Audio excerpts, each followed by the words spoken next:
Hello students, welcome to Ujjwal science academy of physics class. आज हम Gauss law के applications देखने वाले हैं। तो पहला एप्लीकेशन है उसका electric field to linear charge distribution.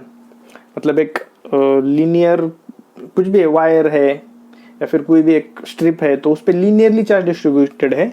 तो उस वो चार्ज के वजह से किसी एक पॉइंट पे उसके अराउंड इलेक्ट्रिक फील्ड क्या होगी, और उसको ये बोल सकते हैं infinitely long uniformly charged wire भी बोल सकते हैं। मतलब एक वायर है, उसकी लेंथ इन्फिनिटी है और वो वायर यूनिफॉर्मली चार्ज्ड है, तो उसको ही बोलेंगे linear charge distribution.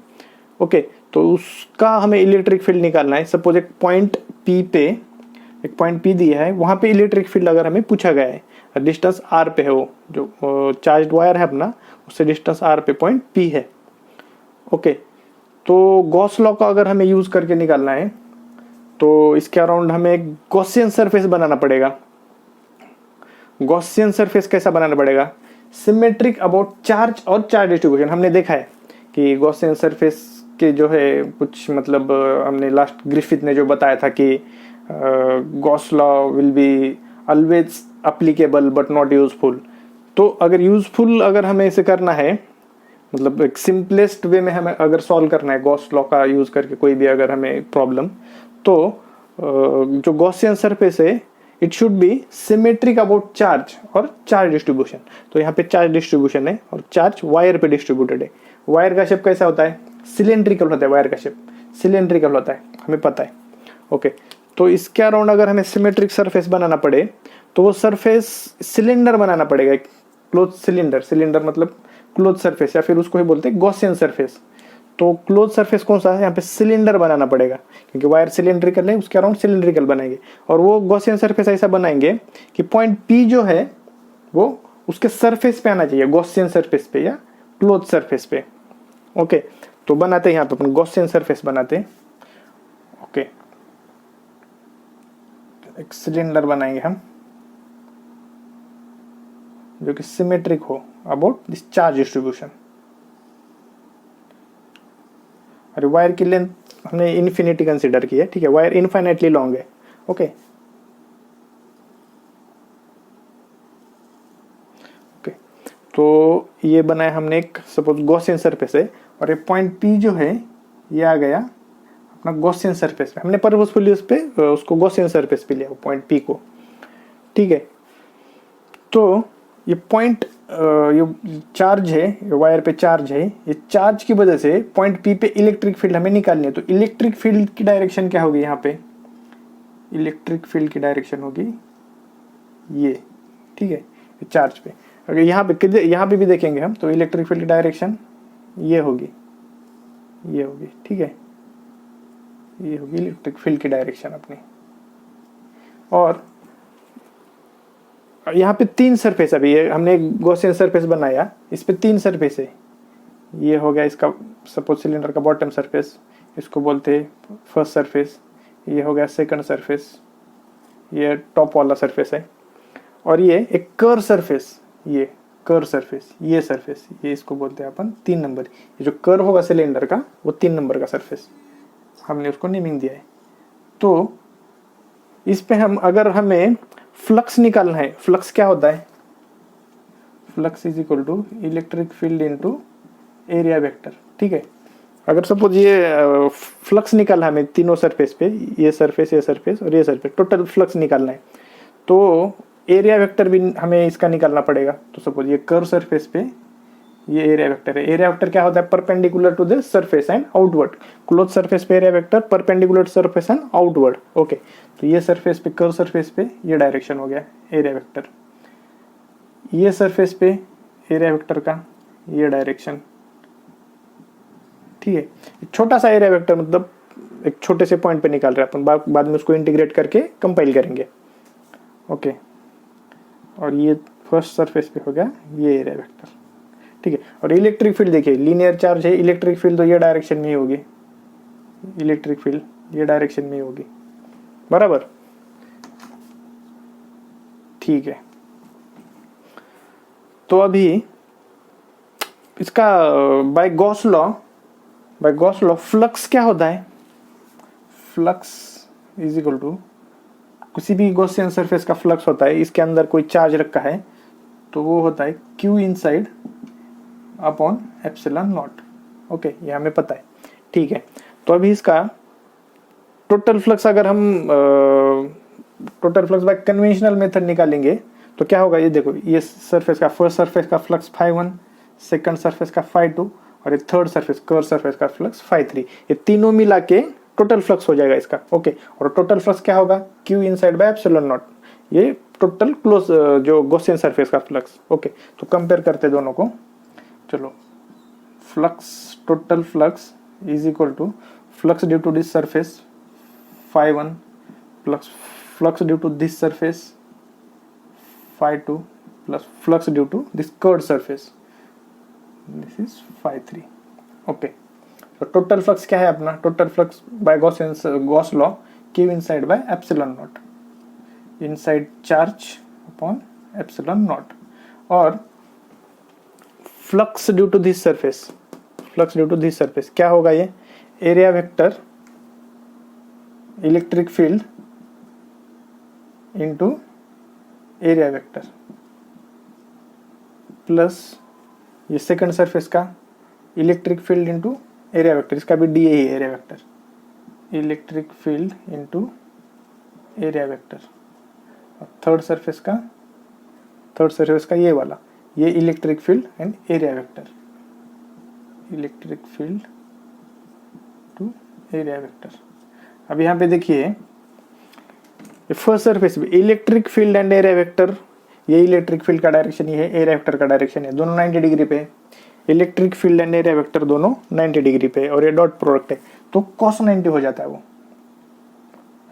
Okay, so E D A cos 90 plus E D A ये वाला cos 90 और ये प्लस ई डी ए, तो ये दोनों में एंगल कितना है, 0 डिग्री है। Electric field and area vector दोनों एक ही डायरेक्शन में, तो एंगल क्या होता है, 0 डिग्री, सो हो गया cos 0, so E D A cos 0, तो ये दोनों तो हो गए cos 90 0, और ये ई डी ए cos 0 1 हो जाएगा।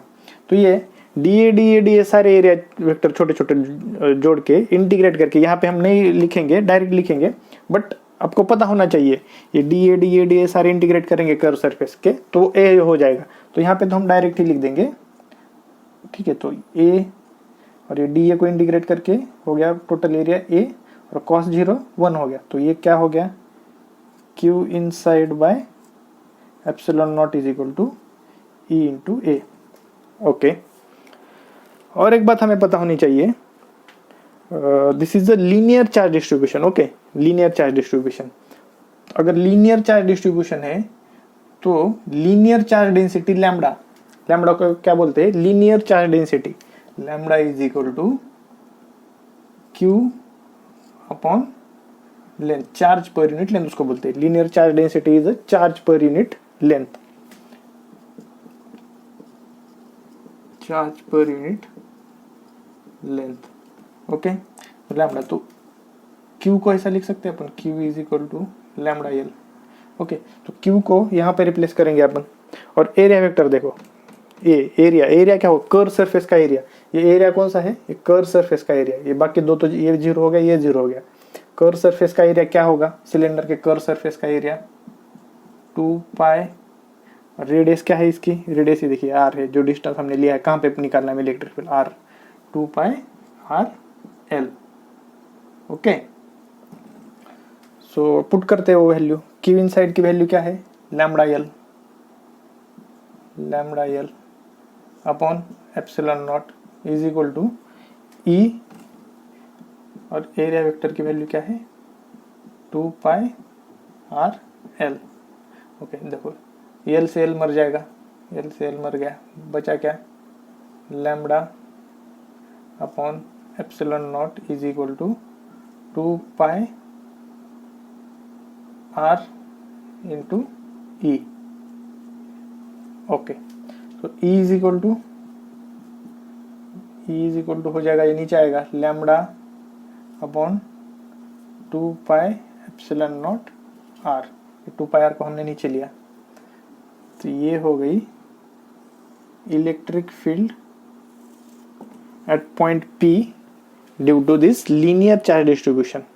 Okay, electric field at any point, मतलब ये पॉइंट कहाँ पे भी ले सकते हैं अपन, ये यहाँ पे लेते थे, थोड़ा आगे पीछे, मतलब कहीं पे भी डिस्टेंस आर पे लिया है, आर डिस्टेंस जो है तो इसका आर भी मेंशन है। और इलेक्ट्रिक फील्ड जो है यहाँ पे कैसे आ गई, inversely proportional to R. Electric field जो है जैसे जैसे डिस्टेंस बढ़ता जाएगा इलेक्ट्रिक फील्ड कम होती जाएगी, लीनियर चार्ज डिस्ट्रीब्यूशन से जैसे जैसे डिस्टेंस बढ़ता जाएगा, अगर यहाँ पे निकालते थे तो कम हो जाती, और आगे जाते थे और कम, और क्योंकि यूनिवर्सली प्रोपोर्शनल है ना, is inversely proportional to R. इसका ग्राफ कैसा आएगा,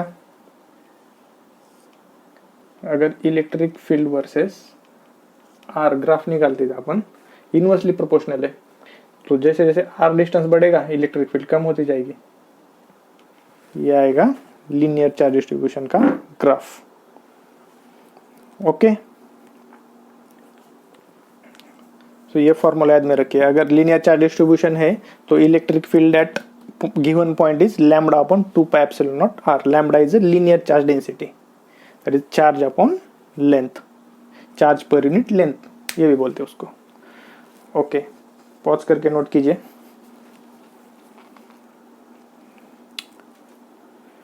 ठीक है, मिटाएं। ओके,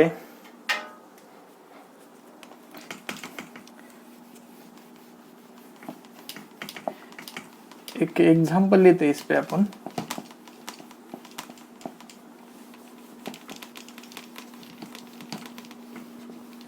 चलो एक एग्जांपल देखते हैं।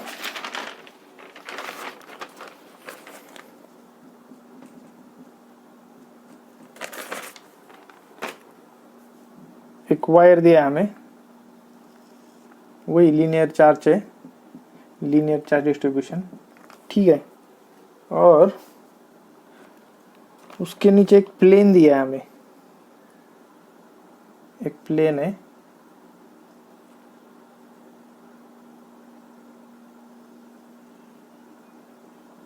ठीक है, और वो प्लेन जो है एक्स वाई जेड एक्सिस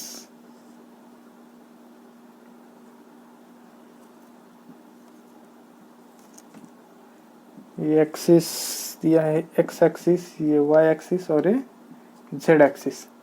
तो ये प्लेन कहाँ पे है, एक्स और वाई में है, एक्स और वाई में एक प्लेन दिया है हमें, ए बी सी डी इसका नाम है। और क्या दिया है, प्लेन की साइड जो है ए साइड दी है, ए बी साइड है ए, और बी सी साइड की लेंथ दी है एल, ए बी साइड की लेंथ ए, बी सी की एल। और ये वायर से मतलब ये प्लेन कहाँ पे है, यहाँ पे एकदम ओरिजिन पे है, तो प्लेन से ये वायर का डिस्टेंस दिया हमें, प्लेन से वायर का डिस्टेंस है √3/2a।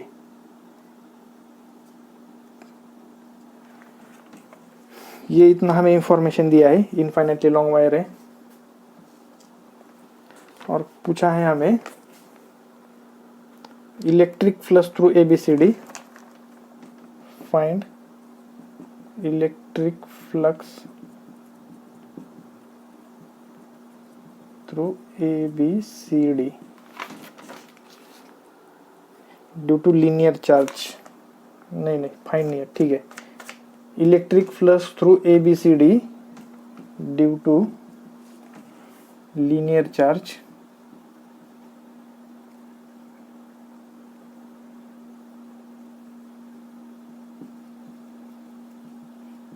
में दिया है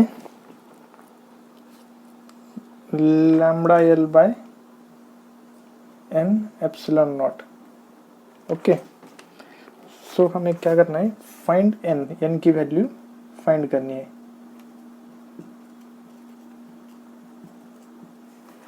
electric flux through ABCD due to linear charges lambda L by N epsilon naught, find value of n। Okay, ये सिस्टम दिया है पूरा, एक वायर है, वायर से थोड़ा डिस्टेंस पे L √3/2a डिस्टेंस पे एक प्लेन दिया है, प्लेन की एक साइड है ए और एक साइड है एल। तो हमें ये प्लेन के थ्रू कितना मतलब फ्लक्स जाएगा, कितना फ्लक्स जाएगा वो दिया है lambda L by N epsilon not. Okay, तो उसमें से एन की वैल्यू हमें निकालनी है, ये एन जो है एन की वैल्यू निकालनी है। ओके, सो अगर लीनियर चार्ज डिस्ट्रीब्यूशन दिया है हमें तो गॉस लॉ का यूज कर सकते हैं अपन। गॉस लॉ का यूज करके उसको एक गॉसियन सरफेस बना के, गॉसियन सरफेस से कितना फ्लक्स जाएगा पता है हमें। गॉसियन सरफेस से कोई भी शेप हो, साइज हो, तो उससे फ्लक्स क्या होता है, inside charge upon epsilon not. Total flux through Gaussian surface और close surface is inside charge Q inside upon epsilon not. तो वो उसका यूज करके अपन ट्राई करते हैं इसको। ओके, तो ये वायर दिया है, ठीक है, ये वायर है, ये वायर के अराउंड गॉसियन सरफेस बनाते, और प्लेन के थ्रू फ्लक्स जाता हुआ हमें दिया ना, तो प्लेन को भी गॉसियन सरफेस में हम इंक्लूड करते। ओके, गॉसियन सरफेस बनाते हैं। गॉसियन सरफेस क्या बनेगा इसका, सिलेंडर।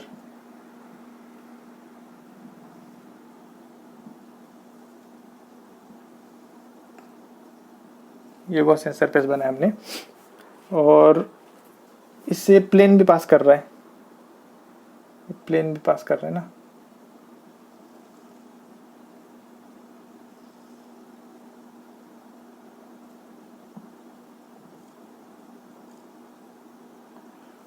ओके, तो अब देखिए हमें पता है total flux through Gaussian surface, total flux through this Gaussian surface is Q inside upon epsilon not. Okay, तो टोटल फ्लक्स हमें पता है, तो फ्लक्स मतलब अभी निकालना क्या है हमें, ये प्लेट से कितना फ्लक्स जा रहा है वो निकालते, तो वो हमें एन की वैल्यू उससे मिल जाएगी। टोटल ये प्लेट से कितना फ्लक्स जा रहा है, मतलब ये एरिया से, ये यहां से कितना फ्लक्स जाएगा,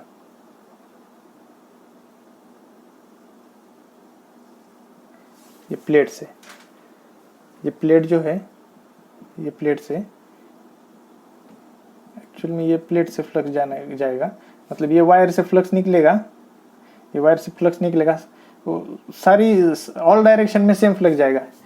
ये वायर है तो इधर जाएगा, पीछे आगे सारी जगह पे जाएगा ना। वही वायर हमें हॉरिजॉन्टल दिया है, तो वायर से 360 डिग्री फ्लक्स जाएगा पूरा, वायर से 360 डिग्री यूनिफॉर्मली फ्लक्स जाएगा। यूनिफॉर्म चार्ज डिस्ट्रीब्यूशन है तो फ्लक्स भी, इलेक्ट्रिक फील्ड जाएगी यूनिफॉर्म, उसका एरिया वेक्टर होगा तो फ्लक्स भी यूनिफॉर्म होगा, ठीक है। तो 360 डिग्री का फ्लक्स हमें पता है कि Q inside by epsilon not, मतलब टोटल एरिया से। अगर ये देखो, ये सिलेंडर का एक फेस लिया हमने ये, ठीक है, तो यहां से ये फ्लक्स निकालना है, ये एरिया से ये कितना फ्लक्स जा रहा है, ठीक है। ये टोटल तो जाएगा, बस ये प्लेट से, ये प्लेट है, ये प्लेन है, ये प्लेन से कितना फ्लक्स जा रहा है वो हमें निकालना है, ठीक है। तो उसको कैसे निकालेंगे, ये देखो, ये ऐसे फ्लक्स जाएगा, टोटल फ्लक्स जो है ये ऐसे जाएगा,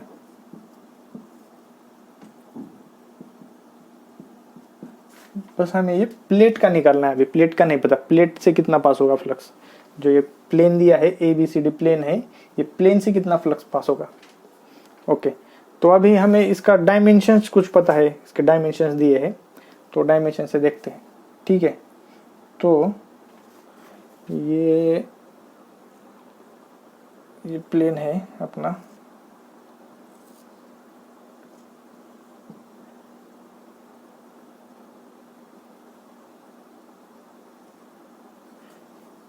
ठीक है, यहाँ से इसको एक परपेंडिकुलर डाली हमने, ठीक है, ये प्लेन पे, सपोज ये प्लेन पे एक परपेंडिकुलर डाली हमने, और ये है अपनी वायर। तो ये परपेंडिकुलर वायर से यहाँ पे परपेंडिकुलर, इसकी लेंथ कितनी है, रूट 3/2 ये डिस्टेंस है, रूट 3/2 ये डिस्टेंस, ये वायर से प्लेन तक, ये वायर से ये प्लेन तक, ठीक है। ये इसको थोड़ा इमेजिन कीजिए, प्लेन रखा है, प्लेन पे हमने ये ट्रायंगल बनाया है, ये वायर से लेके यहाँ तक, ठीक है, ऐसा वर्टिकली इसको थोड़ा इमेजिन कीजिए, √3/2 ये। और ये प्लेन का साइड, टोटल साइड कितना है a, हमने इसको परपेंडिकुलर डाली है सेंटर पे, तो इसको दो पार्ट में, ये a/2 हो गया, ये वाला डिस्टेंस, ये वाला, ठीक है, ये a/2 और उधर का भी a/2।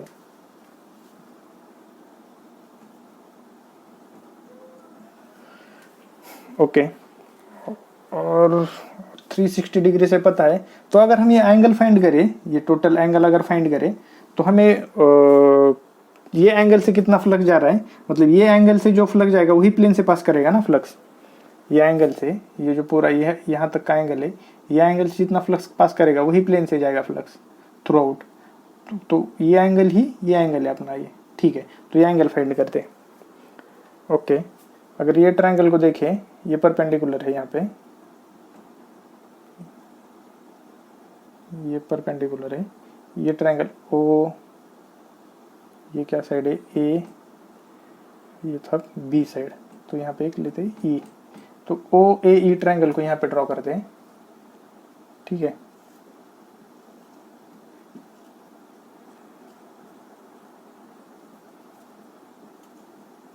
ये ओ ई ट्रायंगल ड्रॉ किया हमने, तो इसका ये साइड है a/2 और ये साइड है √3/2 a, तो ये एंगल निकालना है हमें, ठीक है। तो काम करते हैं, ये थीटा, तो ये वाला थीटा हो जाएगा, ये वाला, चलो थीटा, तो निकालते tan थीटा, थीटा निकालते हम, tan theta is equal to opposite side upon adjacent side, a/2 upon √3/2 a से मर गया, 2 से 2 मर गया, बचा क्या 1/√3। ओके, तो tan theta is equal to 1/√3, tan theta is equal to 1/√3। Okay, tan theta, तो थीटा का वैल्यू क्या आएगा, tan theta is equal to 1/√3 है, तो आपको 30, इसको मिटाते हैं, 30, 60, 90 का ट्रायंगल पता है आपको, 30 या 90 और ये 60। ओके, तो इसमें ये साइड होता है हाइपोटेनस 2, 1 और √3, तो इसमें tan 30 देखिए क्या आता है, ये स्टैंडर्ड ट्रायंगल है, 10th में 9th में पढ़ा रहेगा आपने। tan 30 is equal to, tan 30 क्या आएगा यहाँ पे, tan 30 इज इक्वल टू आएगा 1/√3 opposite side upon adjacent side, 1/√3। tan 30 is equal to अगर 1/√3 है, तो यहाँ पे थीटा की वैल्यू क्या हो जाएगी अपनी 30 degree, theta is equal to 30 degree. Okay, so अगर ये थीटा 30 डिग्री हो गया, तो ये भी 30 डिग्री हो जाएगा, क्योंकि सेम ट्रायंगल है दोनों, OAE और OEB ये दोनों सेम ट्रायंगल है, क्योंकि ये भी a/2 है, ये भी a/2 है, और उसका हाइट √3/2a कॉमन है, तो ये थीटा एंगल, तो ये भी थीटा एंगल हो जाएगा, तो ये थीटा अपना क्या आ गया 30 डिग्री, तो टोटल एंगल क्या हो गया, टोटल एंगल ये हो गया 60 डिग्री, 60 हुआ ना ये एंगल टोटल, मतलब AOB ये एंगल 60 डिग्री हो गया, वही अपना है ये AOB ये एंगल है, वो हो गया 60 डिग्री। ओके, अगर एक काम करते हैं, यहाँ पे निकालते हैं, ये मिटा देते हैं,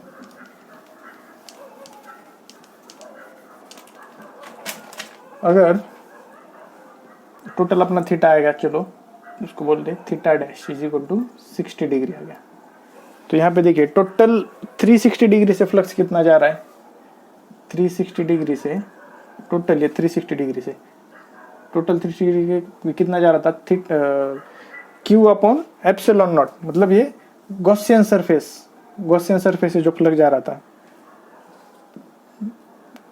total flux is equal to Q upon Q inside upon epsilon not, total Gaussian surface से। ओके, सो वो था Q upon epsilon not. Q का वैल्यू अगर लीनियर चार्ज डिस्ट्रीब्यूशन है, तो Q is equal to lambda L, last example में देखा हमने, Q is equal to lambda L, अगर ये लीनियर चार्ज डिस्ट्रीब्यूशन है तो लेते हैं 360 से कितना जा रहा है लैम्डा एल बाय लेंथ इसका एल है ना, ओके हाँ लेंथ भी हमें दिया है L, lambda L by epsilon not.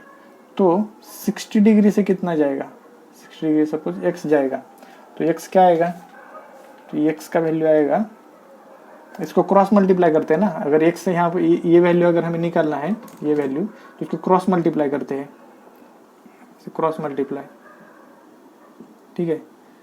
तो ये आएगा अपना lambda L upon epsilon not into 60 is equal to 360। तो हमें निकालना क्या है,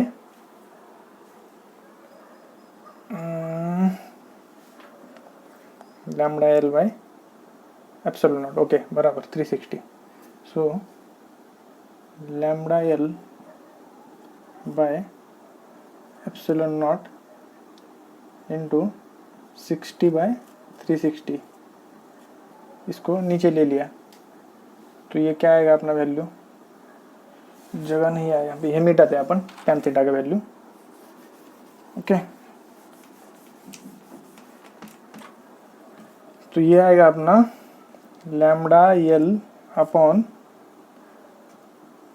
6 epsilon not, lambda L upon 6 epsilon naught, ये कितने डिग्री से आएगा 60 डिग्री से, 360 से लैम्डा बाय एप्सिलॉन नॉट था, तो 60 डिग्री से कितना आया लैम्डा बाय 6 एप्सिलॉन नॉट। और हमें क्या पूछा है, लीनियर चार्ज डिस्ट्रीब्यूशन, ये प्लेन से जा रहा है lambda L by N epsilon not, और हमने निकाला कितना, ये प्लेन से कितना जा रहा है lambda L upon 6 epsilon not. तो एन का वैल्यू क्या आ गया अपना, एन का वैल्यू आ गया 6, सो एन इज इक्वल टू 6, जो कि हमें पूछा गया था, ओके। हमें करना क्या था यहाँ पे, 360 डिग्री से, टोटल 360 डिग्री से ये सर्कल का जो सिलेंडर का जो फेस है 360 डिग्री, उससे कितना जा रहा था inside total inside charge upon epsilon not. तो 60 डिग्री से हमने 60 डिग्री एंगल निकाला, 60 डिग्री प्लेन कितना एंगल कर रहा है ये वायर के साथ 60 डिग्री, तो वायर से जो फ्लक्स निकलेगा वो प्लेन से कितना पास करेगा, मतलब 60 डिग्री से, तो 60 डिग्री से हमने निकाला कि lambda L upon 6 epsilon not, तो एन की वैल्यू आ गई N is equal to 6, okay. चलो आज के लिए इतना ही, चलो पढ़ाई करते रहो, बाय, टेक केयर।